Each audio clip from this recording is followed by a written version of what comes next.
about last night? The Bulls beat the Thunder in the United Center thanks to a dominant fourth quarter performance by Derrick Rose, who had 12 of his 29 points in the fourth. Stephen A., has your faith been restored in Rose? Well, listen, let's be clear about something here. Any faith that I lost in Derrick Rose has very, very little to do with his game. It has to do with his desire to actually play the game of basketball. That's what I've questioned in terms of his quotes, as Joakim Noah would say, says crazy stuff sometimes, gets him in trouble. That's what I've been concerned about with Derrick Rose. Certainly the injuries have you concerned, because when you go through the myriad of injuries, and TNT did an exceptional job last night of just doing, giving us an image of all the injuries he has suffered from. It's like, good Lord have mercy. He's got to wake up with pain in some area every single day. It's a miracle that he's still out there playing. But then he still goes out there. Russell Westbrook, his summer partner, he works out with him in the summer. He blew by him on a couple of occasions, took advantages of mismatches when Enes Kanter found himself switched over on Derrick Rose, along with other people. Still 0 for 9 from three-point range on the season, but found his mid-range game. I was impressed by his quickness, his first step, his explosiveness to the basket, his mid-range jumper. I liked all of those things. With Derrick Rose, there's always a question as to how long it can continue because of the injury issue. And it doesn't even have to be a severe one. Because of the multitude of injuries he suffered from, you never know how much the wear and tear of an 82-game schedule could wear on his body. And some days he doesn't seem to have the lift. He doesn't seem to have the speed. But when you see what you saw last night, it reminds you of how great this kid can be when he's got his game going. There's no question in my mind about that. So, one of the things that I said is that if you're Chicago, paying him $20 million this year, paying him $21 million next season, when you think about the possibility of him moving on, I said yesterday specifically on my radio show, I'm like, don't move him now, because he came into last night's game having scored 8 points, Skip, in each of the last 3 games. Well, you don't want to do anything with him when his market is low.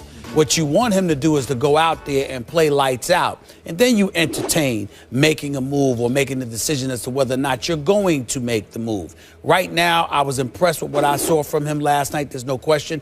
But I left feeling there were more questions about Oklahoma City than answers about Derrick Rose. But I was pleased with what I saw from him. And it's impossible, if you know the kid, to actually root against him. He's an incredibly nice kid, and we know that he can play when healthy. It's not like he's some scrub. He's just been suffering from the injury bug. But I saw what I saw last night, and if he can hit his mid-range game and display that kind of speed, he's going to do damage against an awful lot of guys in the NBA. And I think that it's going to bode well for the Chicago Bulls, because we've been looking at Cleveland, Miami, Washington, and Milwaukee, and we sort of forgot about Chicago because Tom Thibodeau had departed. Well, maybe if Derrick Rose keeps this up, we'll revisit the conversation, and it'll include Chicago. Gut feeling, will he keep this up to this level? Skip, I think as long as he's healthy enough to play, I don't want to say this level, but it's not going to be as bad as the single digits. I would say to you, do I think that Derrick Rose can average 18 to 20 a night? Yes. Not 29.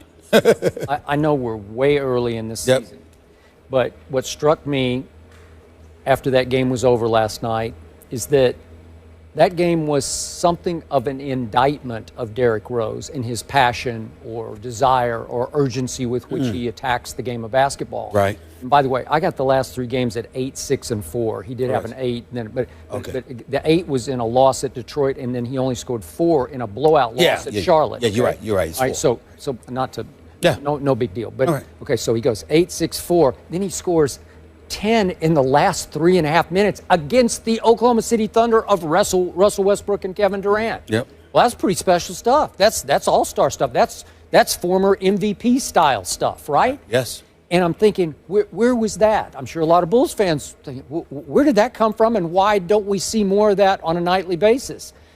I don't know. He is a good kid. He's also a little strange sometimes, a little hard to read, a little, what are you thinking? He's gotten a bunch of bad breaks with his injuries, obviously. Has he come back as quickly as he could? I don't know, but a lot of Bulls fans obviously think he hasn't worked hard enough. Not that he hasn't worked hard enough, he hasn't pushed himself hard enough to take the risk to come back maybe on time. He's taken more time than he probably needed to get completely healthy. So my point is, when we see that kind of explosion, now he set the bar back up. And I'm wondering, was it prompted? I'm just going to throw this out. Our man Brian Windhorst was on ESPN radio yesterday and made a strong, bold statement. I think it was yesterday. It might have been the day before. But he said, I think it was the day before. He said that the breakup has begun between Derrick Rose and the Bulls. Like we're seeing the first signs of it. They're starting to split apart and maybe part ways at some point in the near future. Okay? Do you think that got back to Derrick and it hit him? He said, I'm going to watch this. I'm going to give Derrick Rose the benefit of the doubt. That eye injury was legit. Yeah. Look at him, and you can tell how legit I it agree. was. Yeah. When he sits there and says, I'm still seeing double, and you look at his eye, one socket higher than the other, I mean, it's believable, okay? So you take that into account, and you talk about how you just had to sit on the couch for a couple of weeks. You weren't allowed to do anything, and just finding your rhythm, That's and fair. raising your blood pressure up. All of those things are fair and they're legitimate on his part. So because of that, I can't sit up there and just say, well, he just seemed to work harder in this game than he did in others. He may have been going through things in others that he didn't go through last night. But in the end, Brian Windhorst is absolutely correct. And logic says so.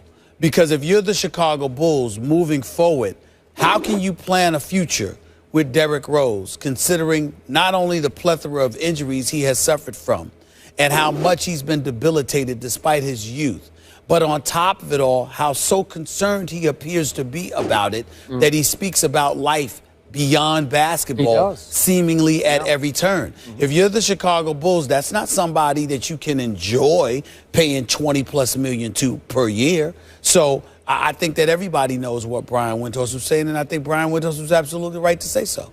And by the way, just a quick thought on your man Westbrook. I know they were back-to-back, the Thunder, but he's now 1 for 12 in his last 2 fourth quarters. Just for the record, he only took 4 shots last night and missed all of them, but he made sure his man Kevin Durant took 8 shots and made 4 of them. They were in position at 94 all until Derrick Rose turned back into Derrick Rose, right? Well, they got to figure, in Oklahoma City, they got to figure out some things. But, I mean, the bottom line is Russell Westbrook didn't have the greatest night, and he still finished with 20, 10, and 8. So, I mean, we all know what he could do. And Kevin Durant, we know that he doesn't usually shoot 13 for 29. It's usually it's usually less shots and more made shots than that. So, you know, that's not going to last. But somehow, some way, the Ibakas, the Cantors, the Waiters, you've got to find a way to fit these guys in to a relatively new system that Billy Donovan has employed. So you're going to have to figure that out. 3 games lost late. And the one at Orlando, which I watched, they should have lost it late. And I told you, Russell banked in like a 40-foot three-pointer straight on at the buzzer to send it into overtime. Takes time. Takes time. It was good to see D. Rose back to his old self. Can Andrew Luck bounce back? He replaced Peyton Manning as the Colts quarterback 4 seasons ago. Now Luck leads the league with 12 interceptions. Manning is tied for second with 11. When we return, we'll